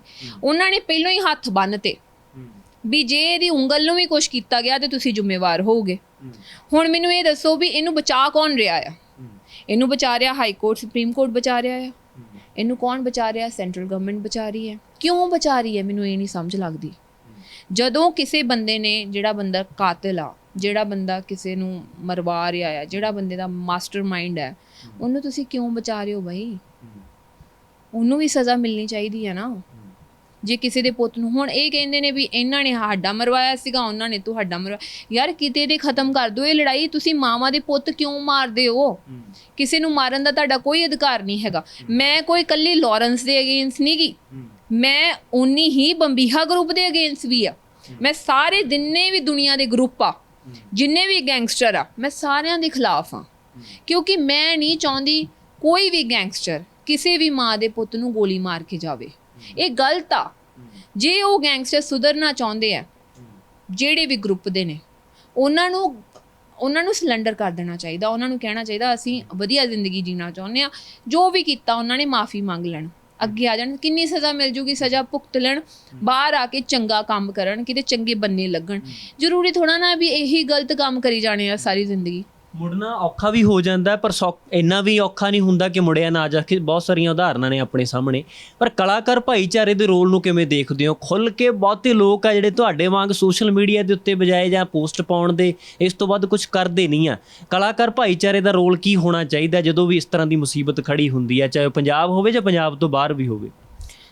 ਕਲਾਕਾਰਾਂ ਨੂੰ ਇਕੱਠੇ ਮਿਲ ਕੇ ਇਕਜੁੱਟ ਫੈਸਲਾ ਕਰਕੇ ਸਪੋਰਟ ਕਰਨੀ ਚਾਹੀਦੀ ਹੈ। ਔਰ ਮੈਂ ਤੇ ਇਹ ਵੀ ਕਹਿੰਦੀ ਹਾਂ, ਜਿਹੜੇ ਕਲਾਕਾਰ ਦਾ ਜਿਹੜੇ ਗੈਂਗਸਟਰ ਦੇ ਨਾਲ ਲੇਕਾ ਦੇਕਾ ਹੈਗਾ ਆ, ਉਹਨਾਂ ਮੈਂ ਤੇ ਕਹਿੰਦੀ ਸਾਰੇ ਕਲਾਕਾਰਾਂ ਦੇ ਫੋਨ ਟੈਪ ਕਰਕੇ ਵੇਖੋ ਵੀ ਕਿਹਦਾ ਕਿਹਦੇ ਨਾਲ ਲੇਕਾ ਦੇਕਾ। ਜੇ ਹੈਗਾ ਆ ਤੇ ਉਹਨਾਂ ਨੂੰ ਵੀ ਫੜੋ ਤੇ ਉਹਨਾਂ ਨੂੰ ਵੀ ਸਜ਼ਾ ਦਿਓ, ਕਿਉਂਕਿ ਇਹ ਗਲਤ ਗੱਲ ਆ। ਕਿਸੇ ਵੀ ਗਲਤ ਬੰਦੇ ਦੇ ਨਾਲ ਤੁਸੀਂ ਤਾਲੁਕ ਰੱਖਣਾ, ਇਹ ਗਲਤ ਗੱਲ ਹੈ। ਦੂਜੀ ਗੱਲ ਇਹ ਵੀ ਕਲਾਕਾਰਾਂ ਨੂੰ, ਹੁਣ ਜਿਹੜੇ ਕਲਾਕਾਰ ਸਾਹਮਣੇ ਆਉਂਦੇ ਨੇ ਰਾਈਟ, ਉਹ ਆਉਂਦੇ ਨੇ, ਬਟ ਕਈ ਵਿਚਾਰੇ ਪਾ ਵੀ ਦਿੰਦੇ, ਪੋਸਟਾਂ ਵੀ ਪਾ ਦਿੰਦੇ ਨੇ, ਸਪੋਰਟ ਵੀ ਕਰ ਦਿੰਦੇ ਨੇ, ਇਮੋਸ਼ਨਲੀ ਘਰੇ ਵੀ ਜਾ ਕੇ ਆਏ ਨੇ ਸਿੱਧੂ ਦੇ। ਬਟ ਕਈ ਗੱਲ ਹੈ ਵੀ ਇਹ ਲੋਕੀ ਉਹਨਾਂ ਨੂੰ ਵੀ ਧਮਕੀਆਂ ਦੇਣੀਆਂ ਸ਼ੁਰੂ ਕਰ ਦਿੰਦੇ ਨੇ, ਉਹਨਾਂ ਨੂੰ ਵੀ ਕਹਿਣਾ ਸ਼ੁਰੂ ਕਰ ਦਿੰਦੇ ਨੇ ਅਸੀਂ ਤੁਹਾਡਾ ਟਾਈਮ ਚੱਕ ਲਿਆ, ਕਿਸੇ ਨੂੰ ਕੁਛ ਕਹਿਣਾ ਸ਼ੁਰੂ ਕਰ ਦਿੰਦੇ ਨੇ। ਸੋ ਫਿਰ ਉਹ ਵੀ ਕਿਤੇ ਨਾ ਕਿਤੇ ਡਰਦੇ ਨੇ ਯਾਰ। ਇੱਕ ਪਾਸੇ ਇਹ ਮਸਲੇ ਰਹੇ, ਪਰ ਦੂਜੇ ਮਸਲਿਆਂ ਦੀ ਗੱਲ ਕਰੀਏ, ਤੁਹਾਡੀ ਸਿਆਸੀ ਸਮਝ ਦੇ ਉੱਤੇ ਜਿਹੜੇ ਤੁਹਾਨੂੰ ਕਮੈਂਟ ਬਾਕਸ ਦੇ, ਜੇ ਤੁਸੀਂ ਪਰੇਸ਼ਾਨ ਹੋ ਜਾਂਦੇ ਹੋ, ਕਈ ਵਾਰੀ ਤੁਹਾਨੂੰ ਦੇਖਿਆ ਗਿਆ ਸੋਸ਼ਲ ਮੀਡੀਆ ਤੇ ਜਿਹੜੇ ਤੁਹਾਨੂੰ ਘੇਰ ਕੇ ਸਵਾਲ ਕਰਦੇ ਆ ਕਿ ਸੋਨੀਆ ਮਾਨ ਨੂੰ ਨਾ ਤਾਂ ਸਿਆਸੀ ਸਮਝ ਹੈ, ਕਦੇ ਉਹ ਕਿਸੇ ਪਾਰਟੀ ਨਾਲ, ਕਦੇ ਉਹ ਕਿਸੇ ਲੀਡਰ ਨਾਲ, ਉਹਨਾਂ ਦਾ ਸਟੈਂਡ ਨਹੀਂ ਹੈ। ਤੁਹਾਡਾ ਸਟੈਂਡ ਕੀ ਹੈ? ਮੈਂ ਇੱਕ ਸੋਸ਼ਲ ਐਕਟਿਵਿਸਟ ਹਾਂ। ਮੈਂ ਕਿਸੇ ਪਾਰਟੀ ਦੇ, ਮੈਂ ਕੋਈ ਪਾਰਟੀ ਨਹੀਂ ਜੁਆਇਨ ਕੀਤੀ ਹੋਈ। ਜਿਹੜਾ ਬੰਦਾ ਸਹੀ ਕਰੂਗਾ ਮੈਂ ਉਹਨੂੰ ਸਹੀ ਕਹੂੰਗੀ, ਜਿਹੜਾ ਬੰਦਾ ਗਲਤ ਕਰੂਗਾ ਮੈਂ ਉਹਨੂੰ ਗਲਤ ਕਹੂੰਗੀ। ਠੀਕ ਹੈ, ਜੇ ਭਗਵੰਤ ਮਾਨ ਬਾਈ ਗਲਤ ਕਰਨਗੇ ਤੇ ਅਸੀਂ ਉਹਨਾਂ ਨੂੰ ਗਲਤ ਕਵਾਂਗੇ। ਅੱਜ ਦੀ ਮੇਰੀ ਪੋਸਟ ਸੀਗੀ, ਠੀਕ ਹੈ, ਉੱਥੇ ਉਹ ਲਾਠੀ ਚਾਰਜ ਕੀਤਾ ਗਿਆ ਹੈ ਨਾ, ਵੀ ਮੈਂ ਬਾਈ ਦੇ ਅੱਗੇ ਰਿਕੁਐਸਟ ਕੀਤੀ ਵੀ ਬਾਈ ਪੁਲਿਸ ਪ੍ਰਸ਼ਾਸਨ ਨੂੰ ਇਸ ਤਰੀਕੇ ਨਾਲ ਲਾਠੀ ਚਾਰਜ ਨਹੀਂ ਕਰਨਾ ਚਾਹੀਦਾ। ਉਹਨਾਂ ਨੇ ਪ੍ਰੈਸ ਦੇ ਉੱਤੇ ਵੀ ਕੀਤਾ, ਉਹਨਾਂ ਨੇ ਆਮ ਉਹ ਜਿਹੜੇ ਵਿਚਾਰੇ ਉੱਥੇ ਧਰਨਾ ਲਾਉਣ ਵਾਲੇ ਆਏ ਸੀਗੇ ਉਹਨਾਂ ਤੇ ਵੀ ਕੀਤਾ। ਕੀ ਗੱਲ ਮੈਂ ਹੁਣ ਮਾਨ ਸਰਕਾਰ ਦੇ ਨਾਲ ਬੋਲਣ ਨਹੀਂ ਆ? ਮੈਂ ਜਿੱਥੇ ਵੀ, ਮੈਂ ਜੀਰੇ ਗਈ, ਸ਼ਰਾਬ ਉੱਥੇ ਫੈਕਟਰੀ ਬੰਦ ਕਰਨ ਦਾ ਧਰਨਾ ਸੀਗਾ, ਉੱਥੇ ਮੈਂ ਮਾਨ ਸਰਕਾਰ ਦੇ ਹੱਕ 'ਚ ਬੋਲ ਕੇ ਆਈ ਹਾਂ। ਉੱਥੇ ਮੈਂ ਉਹ ਜਿਹੜੇ ਕਿਸਾਨ ਬੈਠੇ ਸੀਗੇ, ਉਹ ਲੋਕੀ ਬੈਠੇ ਸੀਗੇ ਜਿਹੜੇ ਉਸ ਫੈਕਟਰੀ ਤੋਂ ਦੁਖੀ ਸੀਗੇ, ਮੈਂ ਉਹਨਾਂ ਦੇ ਹੱਕ 'ਚ ਬੋਲ ਕੇ ਆਈ ਹਾਂ। ਔਰ ਉੱਥੇ ਵੀ ਮੈਂ ਮਾਨ ਸਰਕਾਰ ਦੇ ਅੱਗੇ ਹੱਥ ਜੋੜ ਕੇ ਬੇਨਤੀ ਕੀਤੀ ਹੈ ਵੀ ਇਹ ਸ਼ਰਾਬ ਦੀ ਜਿਹੜੀ ਫੈਕਟਰੀ ਹੈ ਇਹਨੂੰ ਬੰਦ ਕਰੋ। ਜੇ ਲੋਕਾਂ ਨੂੰ ਇੱਥੇ ਤੰਗੀ ਹੋ ਰਹੀ ਹੈ, ਪਾਣੀ ਦੀ ਤੰਗੀ ਹੋ ਰਹੀ ਹੈ, ਜੇ ਪਾਣੀ ਨੂੰ ਜ਼ਹਿਰੀਲਾ ਕਰ ਰਹੀ ਹੈ ਤੇ ਇਹਨੂੰ ਬੰਦ ਕਰ ਦੇਣਾ ਚਾਹੀਦਾ ਆ। ਉਸ ਤੋਂ ਬਾਅਦ ਜੇ ਮੈਂ ਉੱਥੇ ਹਸਪੀਟਲ ਦੇ ਵਿੱਚ ਗਈ, ਜੇ VC ਦੇ ਨਾਲ ਸਟਾਫ ਨਹੀਂ ਖੁਸ਼ ਉੱਥੋਂ ਦਾ ਹਸਪੀਟਲ 'ਚ, ਤੁਸੀਂ ਵੀ ਜਾ ਕੇ ਵੇਖ ਹੀ ਲਓ ਕੀ ਹਾਲ ਨੇ ਇੱਥੋਂ ਦੇ ਗਵਰਨਮੈਂਟ ਹਸਪੀਟਲਸ ਦੇ। ਜੇ VC ਤੋਂ ਸਟਾਫ ਨਹੀਂ ਖੁਸ਼, ਉੱਥੋਂ ਦੇ ਲੋਕੀ ਨਹੀਂ ਖੁਸ਼ ਹੈਗੇ, ਤੇ ਫਿਰ ਮੈਂ ਕਿੱਥੇ ਗਲਤ ਹਾਂ ਬਾਈ? ਮੈਂ ਤੇ ਸੱਚ ਦਾ ਸਾਥ ਦੇਣੀ ਆ। ਕੀ ਉਹ ਕਾਰਵਾਈ ਠੀਕ ਕੀਤੀ ਗਈ ਸੀ ਸਿਹਤ ਮੰਤਰੀ ਦੇ ਵੱਲੋਂ ਜਿਸ ਤਰੀਕੇ ਨਾਲ ਵਿਵਹਾਰ? ਬਿਲਕੁਲ ਸਹੀ ਕੀਤਾ ਗਿਆ ਸੀਗਾ। ਵੇਖੋ ਜੀ, ਮੈਂ ਸਿਹਤ ਮੰਤਰੀ ਜੀ ਨੂੰ ਵੀ ਇਹੀ ਗੱਲ ਕਹਿੰਦੀ ਆ ਹੱਥ ਜੋੜ ਕੇ ਵੀ ਉਦੋਂ ਤੁਸੀਂ ਗੱਦੇ ਤੇ ਵੇਖ ਆਏ ਹੋ, ਹੁਣ ਉਹ ਗੱਦੇ ਬਦਲਨੇ ਵੀ ਚਾਹੀਦੇ ਆ। ਉਹ ਸਾਰੀਆਂ ਚੀਜ਼ਾਂ ਬਦਲਣੀਆਂ ਵੀ ਚਾਹੀਦੀਆਂ ਨੇ।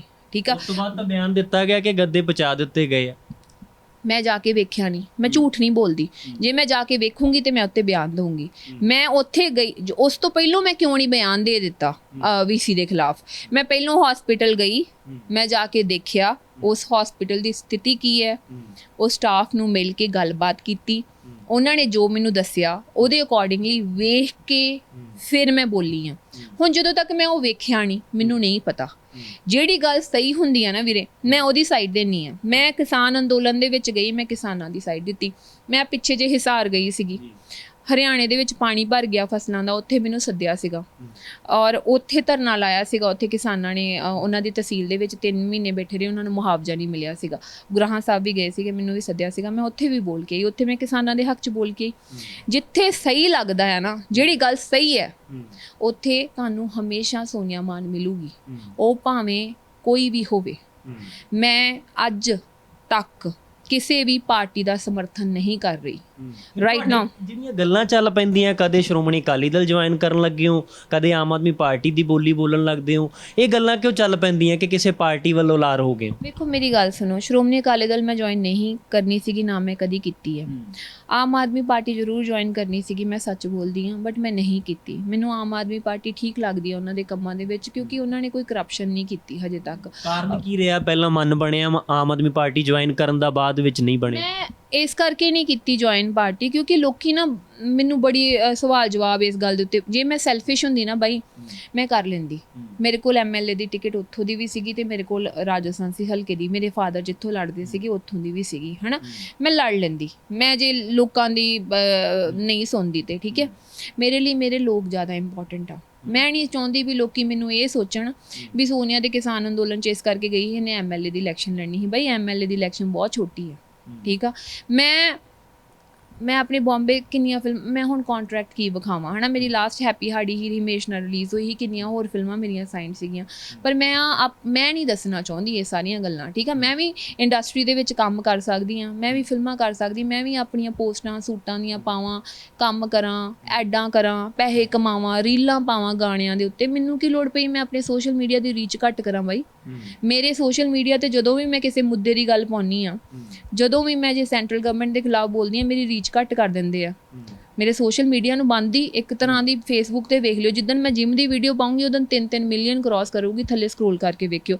ਜਿੱਦਣ ਕਿਤੇ ਮੈਂ ਮੁੱਦੇ ਦੀ ਗੱਲ ਕਰ ਦਿੰਦੀ ਹਾਂ, ਪਾ ਦਿੰਦੇ, ਮੇਰੀ ਸੋਸ਼ਲ ਮੀਡੀਆ ਦੀ ਰੀਚ ਵੀ ਘੱਟ ਕਰ ਦਿੰਦੇ ਨੇ। ਮੈਨੂੰ ਕੋਈ ਸ਼ੌਂਕ ਚੜਿਆ ਆ ਕਿ ਮੈਂ ਆਪਣੀਆਂ ਰੀਚਾਂ ਘੱਟ ਕਰਾਂ? ਮੈਨੂੰ ਬ੍ਰਾਂਡ ਵਾਲੇ ਕਹਿੰਦੇ ਆ ਵੀ ਇਹ ਤੇ ਬੀਬੀ ਜਿਹੜੀ ਹੈ ਐਕਟਰੈਸ ਥੋੜਾ ਨਾ ਆ, ਇਹ ਤੇ ਪੋਲੀਟੀਸ਼ੀਅਨ ਆ।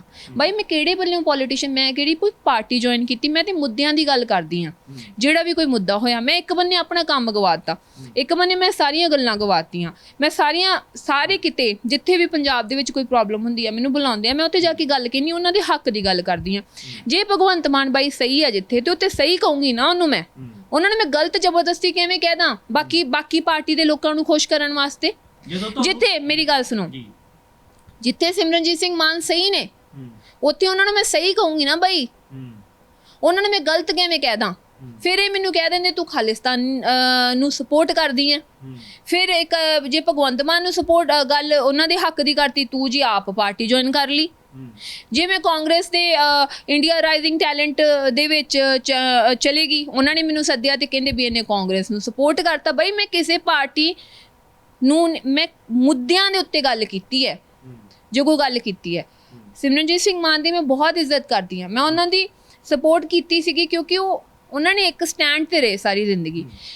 ਮੈਂ ਉਹਨਾਂ ਦੇ ਕਲੋਜ਼ ਹਾਂ, ਮੈਨੂੰ ਉਹਨਾਂ ਤੋਂ ਐਕਸਪੈਕਟੇਸ਼ਨ ਤੇ ਉਮੀਦਾਂ ਜ਼ਿਆਦੀਆਂ ਨੇ, ਕਿਉਂਕਿ ਉਹ ਇੱਕ ਬਹੁਤ ਪੜ੍ਹੇ ਲਿਖੇ IPS ਆਫਿਸਰ, ਬਹੁਤ ਪੜ੍ਹੇ ਲਿਖੇ ਹੁੰਦੇ ਨੇ। ਮੈਨੂੰ ਉਹਨਾਂ ਤੋਂ ਬਹੁਤ, ਕਿਉਂਕਿ ਮੈਂ ਉਹਨਾਂ ਦੇ ਨਾਲ ਜਦੋਂ ਕਲੋਜ਼ਲੀ ਕੰਮ ਕੀਤਾ, ਮੈਂ ਉਹਨਾਂ ਨੂੰ ਜਾਣਿਆ ਵੀ ਹਾਂ। ਮੈਂ ਉਹਨਾਂ ਤੋਂ ਬਹੁਤ ਜ਼ਿਆਦਾ ਹਾਈ ਐਕਸਪੈਕਟੇਸ਼ਨਸ ਰੱਖਦੀ ਹਾਂ ਚੀਜ਼ਾਂ ਵਾਸਤੇ। ਜਦੋਂ ਮੈਨੂੰ ਜਿਹੜੀ ਗੱਲ ਗਲਤ ਲੱਗਦੀ ਯਾਰ, ਮੈਂ ਬੋਲ ਦਿੰਦੀ ਹਾਂ। ਮੈਂ ਉਹਨਾਂ ਦੀ ਧੀ ਹਾਂ। ਇੱਕ ਧੀ ਆਪਣੇ ਬਾਪ ਨੂੰ ਕੁਐਸਚਨ ਨਹੀਂ ਕਰ ਸਕਦੀ? ਮੈਂ ਤੇ ਉਹਨਾਂ ਦੇ ਨਾਲ ਬੈਠੀ ਵੀ ਕਰ ਲੈਂਦੀ ਹੁੰਦੀ ਹਾਂ ਵੀ ਬਾਪੂ ਜੀ ਆ ਤੇ ਆ ਨਹੀਂ ਆ, ਰਾਈਟ? ਤੇ ਮੈਂ ਨਹੀਂ ਕਰ ਸਕਦੀ। ਜਦੋਂ ਉਹਨਾਂ ਨਾਲ ਡਾਇਲੌਗ ਹੁੰਦਾ ਉਦੋਂ ਵੀ ਮਤਲਬ ਤਲਖੀ ਵਾਲਾ ਮਾਹੌਲ ਬਣਦਾ, ਜਾਂ ਜਿਵੇਂ ਸੋਸ਼ਲ ਮੀਡੀਆ ਤੇ ਭੀੜ ਆਉਂਦੀ ਹੈ ਤੁਹਾਨੂੰ ਘੇਰਨ ਉਸੇ ਤਰ੍ਹਾਂ ਦਾ ਹੁੰਦਾ? ਦੇਖੋ ਮੇਰੀ ਗੱਲ ਸੁਣੋ, ਉਹ ਮੇਰੀ ਬਹੁਤ ਇੱਜ਼ਤ ਕਰਦੇ ਨੇ, ਮੇਰੇ ਨਾਲ ਬਹੁਤ ਪਿਆਰ ਕਰਦੇ ਨੇ। ਉਹਨਾਂ ਨੇ ਹਮੇਸ਼ਾ ਇਹ ਗੱਲ ਕਹੀ ਹੈ ਕਿ ਮੇਰਾ ਸੋਸ਼ਲ ਮੀਡੀਆ ਦੇ ਉੱਤੇ ਜਿਹੜੇ ਆ ਬੋਲਦੇ ਨੇ, ਉਹਨਾਂ ਨਾਲ ਕੋਈ ਲੈਣਾ ਦੇਣਾ ਨਹੀਂ ਹੈਗਾ। ਉਹ ਕਹਿੰਦੇ ਪੁੱਤ ਮੈਂ ਤੇਰੇ ਖਿਲਾਫ, ਤੈਨੂੰ ਲੱਗਦਾ ਕਿ ਮੇਰੀ ਇਹੋ ਜਿਹੀ ਮੰਦੀ ਗੰਦੀ ਲੈਂਗੁਏਜ ਹੋਊਗੀ? ਮੇਰੇ ਘਰ ਵੀ ਧੀਆਂ ਭੈਣਾਂ ਹੈਗੀਆਂ ਨੇ, ਮੈਂ ਤੇਰੇ ਵਾਸਤੇ ਇਹੋ ਜਿਹਾ ਕੁਛ ਬੋਲੂੰਗਾ ਕਦੀ ਵੀ? ਔਰ ਮੈਂ ਐਕਸਪੈਕਟ ਵੀ ਨਹੀਂ ਕਰਦੀ। ਮੈਨੂੰ ਪਤਾ ਮਾਨ ਸਾਹਿਬ ਮੇਰੇ ਖਿਲਾਫ ਕਦੀ ਇਹੋ ਜਿਹੀ ਗੰਦੀ ਲੈਂਗੁਏਜ ਨਹੀਂ ਯੂਜ਼ ਕਰ ਸਕਦੇ। ਠੀਕ ਆ, ਸਾਡੇ ਮਤਭੇਦ ਹੋ ਸਕਦੇ ਵਿਚਾਰਾਂ ਦੇ। ਭਗਤ ਸਿੰਘ ਨੂੰ ਉਹਨਾਂ ਨੇ ਕਹਿਤਾ, ਮੈਨੂੰ ਭਗਤ ਸਿੰਘ ਪਸੰਦ ਹੈ, ਮੇਰਾ ਆਈਕਨ ਹੈ ਉਹ, ਮੈਂ ਬੋਲਦੀ ਹਾਂ, ਮੈਂ ਭਗਤ ਸਿੰਘ ਦੇ ਹੱਕ 'ਚ ਬੋਲਦੀ ਹਾਂ। ਮਾਨ ਸਾਹਿਬ ਦੀ ਆਪਣੀ ਥਿੰਕਿੰਗ ਹੈ ਉਸ ਚੀਜ਼ ਦੇ ਉੱਤੇ, ਠੀਕ ਹੈ। ਪਰ ਮਾਨ ਸਾਹਿਬ ਕਹਿੰਦੇ ਨੇ ਕਿ ਮੈਂ ਕਾਮਰੇਡਾਂ ਦੇ ਅਗੇਂਸਟ ਨਹੀਂ ਹੈਗਾ। ਭਗਤ ਸਿੰਘ ਆਰਿਆ ਸਮਾਜ ਜੀ ਸੀਗਾ ਸ਼ਾਇਦ, ਉਹ ਇਹ ਕਹਿੰਦੇ ਨੇ। ਚਲੋ ਜੋ ਵੀ ਉਹਨਾਂ ਦੀ ਸੋਚ ਹੈ, ਉਹ ਉਹਨਾਂ ਦੀ ਸੋਚ ਹੈ, ਪਰ ਮੇਰੀ ਸੋਚ ਹੈ। ਬਟ ਸਾਡੇ ਵਿੱਚ ਕੋਈ ਡਿਸਰਿਸਪੈਕਟ ਨਹੀਂ ਹੈਗੀ। ਅੱਜ ਮੈਂ ਉਹ ਮੇਰੇ ਪਿਤਾ ਦੇ ਸਮਾਨ ਆ, ਮੈਂ ਉਹਨਾਂ ਦੀ ਡਿਸਰਿਸਪੈਕਟ ਨਹੀਂ ਕਰ ਸਕਦੀ।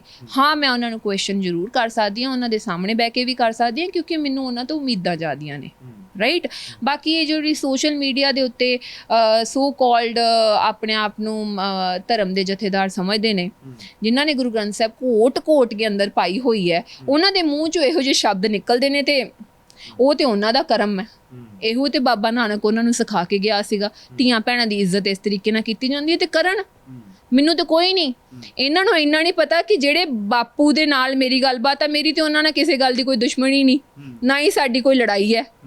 ਪਿਓ ਧੀ ਦੀਆਂ ਤੇ 100 ਗੱਲਾਂ ਹੁੰਦੀਆਂ ਨੇ, ਮੈਂ ਉਹਨਾਂ ਨੂੰ ਕੁਐਸਚਨ ਕਰ ਦਿੰਦੀ, ਉਹ ਮੈਨੂੰ ਜਵਾਬ ਦੇ ਦਿੰਦੇ। ਉਹਨਾਂ ਦਾ ਕੋਈ ਬਿਆਨ ਆਇਆ ਮੇਰੇ ਵਾਸਤੇ? ਨਹੀਂ ਆਇਆ, ਆਊਗਾ ਵੀ ਨਹੀਂ, ਕਿਉਂਕਿ ਉਹ ਮੈਨੂੰ ਸਮਝਦੇ ਨੇ, ਮੈਂ ਉਹਨਾਂ ਨੂੰ ਸਮਝਦੀ ਹਾਂ। ਬਾਕੀ ਜਿਨ੍ਹਾਂ ਨੇ ਬੋਲਣਾ ਬੋਲੀ ਜਾਣ, ਸਾਡੀ ਆਪਸ ਦੀ ਸਮਝ ਹੈ। ਐਂ ਹੀ ਭਗਵੰਤ ਮਾਨ ਬਾਈ ਹੈ, ਜਦੋਂ ਉਹਨਾਂ ਵਾਸਤੇ ਸਹੀ ਗੱਲਾਂ ਜਿਹੜੀਆਂ ਲੱਗਦੀਆਂ ਨੇ ਮੈਂ ਬੋਲ ਦਿੰਦੀ ਹਾਂ, ਜਿਹੜੀਆਂ ਮੈਨੂੰ ਉਹਨਾਂ ਵਾਸਤੇ ਗਲਤ ਵੀ ਲੱਗਦੀਆਂ ਮੈਂ ਕਹਿੰਦੀ ਹਾਂ ਬਾਈ ਆਹ ਠੀਕ ਕਰੋ, ਸਾਡਾ ਹੱਕ ਬਣਦਾ ਆ ਤੁਹਾਡੇ ਤੇ। ਜੁੜਿਆ ਇੱਕ ਸਵਾਲ ਹੈ, ਆਪਾਂ ਆਖਰੀ 1-2 ਸਵਾਲ ਲਵਾਂਗੇ ਬਸ, ਕਿ ਭਗਵੰਤ ਮਾਨ ਸਰਕਾਰ ਦੀ ਇਸ 5 ਮਹੀਨਿਆਂ ਦੇ ਰਿਪੋਰਟ ਕਾਰਡ ਵਿੱਚ ਤੁਸੀਂ ਜਿਵੇਂ ਕਿਹਾ ਕਿ ਜਿੱਥੇ ਸਹੀ ਨੇ ਮੈਂ ਸਹੀ ਕਿਹਾ, ਜਿੱਥੇ ਗਲਤ ਨੇ ਗਲਤ ਕਿਹਾ। 5 ਮਹੀਨਿਆਂ 'ਚ ਸਹੀ ਕੀ ਲੱਗਿਆ ਤੇ ਗਲਤ ਕੀ ਲੱਗਿਆ? ਵੇਖੋ 5 ਮਹੀਨਿਆਂ 'ਚ ਹਜੇ ਤੇ ਉਹਨਾਂ ਨੂੰ ਸਮਝਣ ਦੀ ਲੋੜ ਹੈ। ਹਜੇ ਸਾਰੇ ਦੇ ਸਾਰੇ MLA ਨਵੇਂ ਨੇ, ਠੀਕ ਹੈ, ਕੋਈ ਦੂਜੀ ਵਾਰੀ ਬਣਿਆ ਹੋਊਗਾ, ਬਾਕੀ ਸਾਰੇ MLA ਨਵੇਂ ਨੇ, ਮਿਨਿਸਟਰ ਵੀ ਨਵੇਂ ਬਣੇ ਨੇ। ਹਜੇ ਤੇ ਸਮਝਣ ਦੀ ਲੋੜ ਪੈਂਦੀ ਹੈ ਨਾ ਬਾਈ। ਕਿਸੇ ਵੀ ਕਾਰਜ ਨੂੰ ਤੁਸੀਂ ਸ਼ੁਰੂ ਕਰਦੇ ਹੋ, ਉਹਨੂੰ ਤੁਸੀਂ ਅਡੋਪਟ ਕਰਦਿਆਂ ਹੀ ਤੁਹਾਨੂੰ ਟਾਈਮ ਲੱਗਦਾ ਹੈ। ਹੁਣ ਇਹ ਸਰਕਾਰਾਂ ਜਿਹੜੀਆਂ ਪਿਛਲੀਆਂ ਸੀਗੀਆਂ, ਇਹਨਾਂ ਨੇ ਪਤਾ ਨਹੀਂ ਕਿੰਨਾ ਕੁ ਕੀ ਉਲਝਾਇਆ ਹੋਇਆ ਕੀ ਨਹੀਂ। ਅੱਜ ਮੈਂ ਵੀ ਜੇ ਫੋਰ ਐਗਜ਼ਾਮਪਲ ਮੈਂ ਕੋਈ MLA ਮਿਨਿਸਟਰ ਹੁੰਦੀ ਹਾਂ, ਮੈਨੂੰ ਫਾਈਲਾਂ ਪੜ੍ਹਨ ਲੱਗਿਆਂ ਤੇ ਪਤਾ ਲੱਗੂਗਾ ਨਾ ਵੀ ਕੀ ਕੀਤਾ ਕੀ ਨਹੀਂ ਕੀਤਾ, ਕਿੰਨਾ ਬਜਟ ਹੈ ਕਿੰਨਾ ਬਜਟ ਨਹੀਂਗਾ, ਕੀ ਆ ਕੀ ਨਹੀਂ, ਉਹਨੂੰ ਸਮਝਣ ਕਰਨ ਵਾਸਤੇ ਮੈਨੂੰ ਇੰਨੇ ਮਹੀਨੇ ਤਾਂ ਲੱਗ ਹੀ ਜਾਣਗੇ ਨਾ। ਹਜੇ ਆਪਾਂ ਐਡੀ ਛੇਤੀ ਉਹਨਾਂ ਦੀ ਜੱਜਮੈਂਟ ਨਹੀਂ ਦੇ ਸਕਦੇ। ਹਾਂ, ਜਿੱਥੇ ਕਿਤੇ ਤੁਹਾਨੂੰ ਲੱਗਦਾ ਵੀ ਆਹ ਲਾਠੀ ਚਾਰਜ ਗਲਤ ਹੈ, ਇਹ ਗਲਤ ਹੈ। ਬਾਕੀ ਜੇ ਹਾਂ ਅੱਗੇ ਜਾ ਕੇ ਹਜੇ ਉਹਨਾਂ ਨੂੰ ਟਾਈਮ ਦਈਏ, ਜਦੋਂ ਅੱਗੇ ਜਾ ਕੇ ਸਾਨੂੰ ਲੱਗੂਗਾ ਵੀ ਇਹ ਚੀਜ਼ ਨਹੀਂ ਹੋ ਰਹੀ, ਫਿਰ ਆਪਾਂ ਬੋਲ ਸਕਦੇ ਹਾਂ ਉਹਨਾਂ ਦੇ ਖਿਲਾਫ ਵੀ। ਪਰ ਇੱਕ ਗੱਲ ਜਿਹੜੀ ਪ੍ਰਤੱਖ ਰੂਪ 'ਚ ਸਾਹਮਣੇ ਨਜ਼ਰ ਆ ਰਹੀ ਹੈ, ਬਹੁਤ ਸਾਰੇ ਪੰਜਾਬੀਆਂ ਨੂੰ ਇਤਰਾਜ਼ ਹੈ ਕਿ ਦਿੱਲੀ ਵਾਲਿਆਂ ਦੀ ਦਖਲਅੰਦਾਜ਼ੀ ਮਨਜ਼ੂਰ ਨਹੀਂ ਹੈ। ਇਸ ਮਸਲੇ ਤੇ ਤੁਹਾਡੀ ਸਮਝ ਕੀ ਕਹਿੰਦੀ ਹੈ? ਵੇਖੋ ਮੇਰੀ ਗੱਲ ਸੁਣੋ, ਦਿੱਲੀ ਵਾਲਿਆਂ ਦੀ ਕਿਹੜੀ ਦਖਲਅੰਦਾਜ਼ੀ ਮਨਜ਼ੂਰ ਨਹੀਂ ਹੈ? ਦਿੱਲੀ ਤੋਂ ਹੀ ਸਾਰਾ ਕੁਝ ਤੇ ਚੱਲਦਾ ਆ। ਪਾਰਲੀਮੈਂਟ ਕਿੱਥੇ ਹੈ? ਪਾਰਲੀਮੈਂਟ 'ਚ ਮੁੱਦੇ ਰੱਖਦੇ ਆ। ਸਾਡੇ ਇੱਥੇ MP ਜਿਹੜੇ ਆ ਉੱਥੇ ਜਾ ਕੇ ਮੁੱਦੇ ਰੱਖਦੇ ਨੇ ਪਾਰਲੀਮੈਂਟ ਦੇ ਵਿੱਚ। ਦਿੱਲੀ ਤੋਂ ਸਭ ਕੁਝ ਚੱਲਦਾ, ਫਿਰ ਦਿੱਲੀ ਵਾਲਿਆਂ ਦੀ ਇੰਟਰਫੇਰੈਂਸ ਕੀ ਮਨਜ਼ੂਰ ਹੋਊਗੀ ਤੇ ਕੀ ਨਹੀਂ ਮਨਜ਼ੂਰ ਹੋਊਗੀ। ਇਹ ਵੀ ਉੱਥੇ ਜਾ ਕੇ ਦਿੱਲੀ ਜਾ ਕੇ ਆਪਣੀ ਚਿੱਠੀ ਪੱਤਰ ਦੇਣਗੇ, ਬਾਈ ਸਾਨੂੰ ਇੰਨਾ ਬਜਟ ਚਾਹੀਦਾ, ਆਪਾਂ ਇਹ ਕਰਨਾ ਉਹ ਕਰਨਾ। ਰਹਿਣ ਤੇ ਇੱਕੋ ਦੇਸ਼ 'ਚ ਦੇ ਆ ਨਾ, ਭਾਵੇਂ ਪ੍ਰਧਾਨ ਮੰਤਰੀ BJP ਦਾ ਹੋਵੇ, ਹੈਗਾ ਤੇ ਪ੍ਰਧਾਨ ਮੰਤਰੀ ਸਾਰੇ ਇੰਡੀਆ ਦਾ ਹੀ ਆ ਨਾ। ਸਭ ਕੁਝ ਜੇ ਸਾਨੂੰ ਕੋਈ ਨਾ ਕੋਈ ਹੋਰ ਚੀਜ਼ ਚਾਹੀਦੀ, ਜੇ ਪੰਜਾਬ ਦੇ ਕੋਲ ਬਜਟ ਨਹੀਂ ਹੈਗਾ, ਕਿਤੇ ਨਾ ਕਿਤੇ ਕੁਝ ਪਾਸ ਕਰਾਉਣਾ ਤੇ ਉਹਦੇ ਕੋਲ ਹੀ ਜਾਣਾ ਪੈਣਾ ਨਾ। ਸੈਂਟਰ ਦੇ ਨਾਲ ਤੁਸੀਂ ਨਾਤਾ ਤੇ ਨਹੀਂ ਤੋੜ ਸਕਦੇ। ਇਹ ਤਾਂ ਸੈਂਟਰ ਸਰਕਾਰ ਤੇ ਸੂਬਾ ਸਰਕਾਰ ਦਾ ਇੱਕ ਤਾਲਮੇਲ ਜ਼ਰੂਰੀ ਹੈ। ਦਿੱਲੀ ਵਾਲਿਆਂ ਦਾ ਮਤਲਬ ਕਿ ਆਪ ਦੀ ਸੁਪਰੀਮੋ ਹੈ ਜਿਹੜੀ, ਖਾਸ ਕਰਕੇ ਰਾਘਵ ਚੱਡਾ ਨੂੰ ਪੰਜਾਬ ਦੀ ਸਲਾਹਕਾਰ ਕਮੇਟੀ ਦਾ ਚੇਅਰਮੈਨ ਬਣਾਉਣਾ, ਜਾਂ ਬਹੁਤ ਸਾਰੀਆਂ ਮੀਟਿੰਗਾਂ ਦੇ ਵਿੱਚ ਉਹਨਾਂ ਦਾ ਇੱਥੇ ਆ ਕੇ ਸਲਾਹ ਦੇਣਾ ਜਾਂ ਅਫਸਰਾਂ ਨੂੰ ਉੱਥੇ ਬੁਲਾਉਣਾ। ਇਹ ਗੱਲ ਕਿਵੇਂ ਲੱਗਦੀ ਹੈ ਕਿ ਭਗਵੰਤ ਮਾਨ ਸਰਕਾਰ ਨੂੰ ਆਪਣੀ ਕੈਬਨਿਟ 'ਚ ਵਿਚਾਰਨਾ ਚਾਹੀਦਾ ਜਾਂ ਉਹਨਾਂ ਦੀ ਵੀ ਸਲਾਹ ਜ਼ਰੂਰੀ ਹੈ? ਵੇਖੋ ਮੇਰੀ ਗੱਲ ਸੁਣੋ, ਮੈਨੂੰ ਉਹਨਾਂ ਦੀ ਪਾਰਟੀ ਦੀਆਂ ਅੰਦਰੂਨੀ ਗੱਲਾਂ ਨਹੀਂ ਪਤਾ ਹੈਗੀਆਂ। ਮੈਂ ਜਦੋਂ ਤੱਕ ਉਹਨਾਂ ਦੀ ਪਾਰਟੀ ਦਾ ਹਿੱਸਾ ਨਹੀਂ ਆ ਤੇ ਮੈਨੂੰ ਕੀ ਪਤਾ ਹੋ ਸਕਦੀਆਂ ਇਹ ਗੱਲਾਂ। ਆਪਾਂ ਤੇ ਬਾਹਰ ਹੀ ਸੁਣਦੇ ਆ ਕਿ ਆਹ ਹੋ ਰਿਹਾ ਆ, ਉਹ ਹੋ ਰਿਹਾ ਹੈ। ਮੈਨੂੰ ਇੰਨਾ ਪਤਾ ਆ ਵੀ ਜਿਸ ਤਰੀਕੇ ਦੇ ਨਾਲ ਵੀ ਜੋ ਵੀ ਹੋ ਰਿਹਾ ਹੋਊਗਾ, ਉਹਨਾਂ ਦੀ ਪਾਰਟੀ ਦਾ ਮਸਲਾ ਉਹਨਾਂ ਨੂੰ ਜ਼ਿਆਦਾ ਚੰਗੇ ਤਰੀਕੇ ਨਾਲ ਪਤਾ ਹੋਊਗਾ। ਮੈਨੂੰ ਇਹ ਬਾਈ ਇਹ ਗੱਲਾਂ ਦਾ ਮੈਨੂੰ ਨਹੀਂ ਪਤਾ ਜੀ। ਮੇਰਾ ਇੱਕ ਆਖਰੀ ਸਵਾਲ ਹੈ ਕਿ ਸੋਨੀਆ ਮਾਨ ਦੇ ਜ਼ਿਹਨ ਦੇ ਵਿੱਚ ਅੱਜ ਦੀ ਘੜੀ ਵਿੱਚ ਕੀ ਚੱਲਦਾ ਹੈ ਪੰਜਾਬ ਲਈ, ਕਿ ਜਿਹੜੇ ਬੰਦੇ ਇੱਕ ਪਾਸੇ ਹੋ ਗਏ ਕਿ ਤੁਹਾਨੂੰ ਡਿਸਟਰੈਕਟ ਕਰਦੇ ਆ ਜਾਂ ਤੁਹਾਡਾ ਧਿਆਨ ਭਟਕਾਉਂਦੇ ਆ ਮੁੱਦਿਆਂ ਤੋਂ, ਜਾਂ ਤੁਹਾਨੂੰ ਘੇਰ ਲੈਂਦੇ ਆ ਸੋਸ਼ਲ ਮੀਡੀਆ ਤੇ, ਸਵਾਲ ਤਰ੍ਹਾਂ ਦੇ ਕਰਦੇ ਆ, ਮੰਦੀ ਸ਼ਬਦਾਵਲੀ ਬੋਲਦੇ ਆ, ਉਹਨਾਂ ਨੂੰ ਇੱਕ ਪਾਸੇ ਰੱਖ ਕੇ ਜੇ ਸੋਨੀਆ ਮਾਨ ਸੋਚਦੇ ਆ ਕਿ ਪੰਜਾਬ ਲਈ ਇਹ ਹੋਣਾ ਚਾਹੀਦਾ ਤਾਂ ਕੀ ਆ? ਵੇਖੋ ਮੈਨੂੰ ਕੋਈ ਫਰਕ ਹੀ ਨਹੀਂ ਪੈਂਦਾ। ਸੋਸ਼ਲ ਮੀਡੀਆ ਮੇਰੇ ਵਾਸਤੇ ਮਹੱਤਵਤਾ ਨਹੀਂ ਆ। ਮੇਰੇ ਵਾਸਤੇ ਉਹ ਮਹੱਤਵ ਰੱਖਦਾ ਜਦੋਂ ਪਿੰਡ ਦੇ ਵਿੱਚ ਜਾਂਦੀ ਆ ਤੇ ਲੋਕੀ ਕਿੰਨਾ ਪਿਆਰ ਦਿੰਦੇ ਆ। ਉਹ ਅਸਲ ਜਨਤਾ ਆ ਜਿਹੜੀ ਪਿੰਡਾਂ ਦੇ ਵਿੱਚ ਹੁੰਦੀ ਆ। ਸੰਗਰੂਰ ਜਾਂਦੀ ਆ, ਹਰਿਆਣੇ ਜਾਂਦੀ ਆ, ਮੈਂ ਕਿਤੇ ਵੀ ਮੈਨੂੰ ਪ੍ਰੋਗਰਾਮਾਂ 'ਤੇ ਸੱਦਦੇ ਨੇ, ਜਿਹੜਾ ਇੱਜ਼ਤ ਮਾਨ ਮੈਨੂੰ ਗਰਾਊਂਡ ਲੈਵਲ ਦੇ ਉੱਤੇ ਲੋਕਾਂ ਤੋਂ ਮਿਲਦਾ ਹੈ ਉਹ ਜ਼ਿਆਦਾ ਇੰਪੋਰਟੈਂਟ ਹੈ ਕਿ ਸੋਸ਼ਲ ਮੀਡੀਆ ਦੀਆਂ ਫੇਕ IT ਸੈੱਲ ਜ਼ਿਆਦਾ ਇੰਪੋਰਟੈਂਟ ਆ। ਜਾਂ ਤਾਂ ਸੋਨੀਆ ਮਾਨ ਨੂੰ ਲੋਕੀ ਪੰਜਾਬ ਦੇ ਵਿੱਚ ਬਾਈਕਾਟ ਕਰ ਦੇਣ, ਪ੍ਰੋਗਰਾਮਾਂ 'ਤੇ ਨਾ ਸੱਦਣ, ਨਾ ਇੰਨਾ ਮਾਨ ਸਤਿਕਾਰ ਦੇਣ, ਨਾ ਧਰਨਿਆਂ ਤੇ ਸੱਦਣ। ਸੋਨੀਆ ਮਾਨ ਨਾਲ ਤੇ ਬੀਬੀਆਂ ਹੀ ਬਹੁਤ ਪਿਆਰ ਕਰਦੀਆਂ। ਪੰਜਾਬ ਦੀ ਹਰ ਇੱਕ ਧੀ ਕਹਿੰਦੇ ਵੀ ਭੈਣ ਅਸੀਂ ਤੇਰੇ ਵਾਂਗੂ ਬਣਨਾ ਚਾਹੁੰਦੇ ਹਾਂ। ਮੇਰੀ ਛਾਤੀ ਜਿਹੜੀ ਹੈ ਨਾ ਉਹ ਸੀਨੇ ਮਤਲਬ ਪ੍ਰਾਊਡ ਮੈਨੂੰ ਹੋਣ ਲੱਗ ਪੈਂਦਾ। ਮੈਨੂੰ ਸੱਚੀ ਐਂ ਲੱਗਦਾ ਕਈ ਵਾਰੀ ਕਿ ਮੈਂ ਸੱਚੀ ਇਹੋ ਜਿਹਾ ਕੁਛ ਕੀਤਾ ਹੈ ਜਿਹੜਾ ਮੈਨੂੰ ਇਹ ਇੰਨੇ ਅਡਮੁੱਲੇ ਸ਼ਬਦ ਕਹਿ ਦਿੰਦੀਆਂ ਨੇ। ਪਿੱਛੇ ਜੇ ਇੱਕ ਕੁੜੀ ਨੇ ਕੋਈ ਕਵਿਤਾ ਲਿਖੀ ਸੀਗੀ, ਮੈਂ ਸੋਸ਼ਲ ਮੀਡੀਆ ਤੇ ਸ਼ੇਅਰ ਕੀਤੀ ਸੀਗੀ। ਮਤਲਬ ਯੂ ਨੋ ਵਾਟ, ਸਮਟਾਈਮ ਮੈਂ ਇਮੋਸ਼ਨਲ ਵੀ ਹੋ ਜਾਂਦੀ ਇਹ ਗੱਲਾਂ ਸੁਣ ਕੇ। ਤੇ ਇਟ ਮੀਨਸ ਮੈਂ ਕੁਛ ਨਾ ਕੁਛ ਤੇ ਵਧੀਆ ਕਰ ਹੀ ਰਹੀ ਹੋਊਂਗੀ ਨਾ। ਉਹ ਤੇ ਪਰਮਾਤਮਾ ਤੇ ਉਹ ਅਕਾਲ ਪੁਰਖ ਜਾਣਦਾ ਆ। ਉਹ ਤੇ ਗਰਾਊਂਡ ਰਿਐਲਿਟੀ ਜੋ ਹੈ ਮੇਰੇ ਲਈ ਤੇ ਉਹ ਮੈਟਰ ਕਰਦੀ ਆ ਸੋਸ਼ਲ ਮੀਡੀਆ ਮੈਟਰ ਨਹੀਂ ਕਰਦਾ ਮੇਰੇ ਲਈ। ਮੇਰੇ ਲੋਕ ਮੈਟਰ ਕਰਦੇ ਆ, ਮੇਰੇ ਲੋਕਾਂ ਦਾ ਪਿਆਰ ਮੈਟਰ ਕਰਦਾ। ਬਾਕੀ ਮੈਨੂੰ ਇਹ ਗੱਲਾਂ ਨਹੀਂ ਮੈਟਰ ਕਰਦੀਆਂ। ਜੀ ਸਾਡੇ ਨਾਲ ਇਹਨਾਂ ਮਸਲਿਆਂ ਤੇ ਚਰਚਾ ਕੀਤੀ ਹੈ ਜੀ, ਬਹੁਤ ਸ਼ੁਕਰੀਆ, ਧੰਨਵਾਦ। ਇਹ ਸਨ ਸਾਡੇ ਨਾਲ ਸੋਨੀਆ ਮਾਨ, ਜਿਨ੍ਹਾਂ ਨੇ ਬੇਬਾਕੀ ਦੇ ਨਾਲ ਜਿਵੇਂ ਪਹਿਲਾਂ ਸੋਸ਼ਲ ਮੀਡੀਆ ਤੇ ਬੋਲਦੇ ਨੇ ਉਸੇ ਤਰੀਕੇ ਨਾਲ ਗੱਲਬਾਤ ਰੱਖੀ ਹੈ। ਸਿੱਧੂ ਮੂਸੇਵਾਲਾ ਦੇ ਲਈ ਇਨਸਾਫ ਕਿਵੇਂ ਲੈਣਾ ਹੈ ਔਰ ਕਿਹੜੀ ਦਿਸ਼ਾ ਵੱਲ ਵਧਣਾ ਚਾਹੀਦਾ ਸਾਨੂੰ, ਔਰ ਪੰਜਾਬ ਦੀ ਸਿਆਸਤ ਦੇ ਉੱਤੇ ਜਿਹੜੀਆਂ ਉਹਨਾਂ ਨੇ ਗੱਲਾਂ ਕਹੀਆਂ ਨੇ, ਇਸ ਨਾਲ ਤੁਸੀਂ ਸਹਿਮਤ ਹੋ ਨਹੀਂ ਸਹਿਮਤ, ਇਸ ਬਾਰੇ ਆਪਣੀ ਰਾਏ ਕਮੈਂਟ ਬਾਕਸ ਦੇ ਵਿੱਚ ਵੀ ਦੇ ਸਕਦੇ ਹੋ। ਪਰ ਹਮੇਸ਼ਾ ਸ਼ਬਦਾਵਲੀ ਹੈ ਜਿਹੜੀ ਉਹ ਸਾਦੀ ਹੋਣੀ ਚਾਹੀਦੀ ਹੈ, ਸੱਭਿਅਕ ਹੋਣੀ ਚਾਹੀਦੀ ਹੈ, ਜਿਸ ਦੇ ਨਾਲ ਕਿਸੇ ਵੀ, ਕਿਉਂਕਿ ਸਾਰੇ ਮਨੁੱਖ ਨੇ ਤੇ ਸਾਰਿਆਂ ਨੂੰ ਉਹ ਸੁਣ ਕੇ ਗਲਤ ਚੀਜ਼ਾਂ, ਦੁੱਖ ਤਾਂ ਲੱਗਦਾ ਹੀ ਹੈ। ਫਿਲਹਾਲ ਅੱਜ ਦੀ ਮੁਲਾਕਾਤ ਵਿੱਚ ਇੰਨਾ ਹੀ। ਮੈਨੂੰ ਦਿਓ ਆਗਿਆ, ਧੰਨਵਾਦ।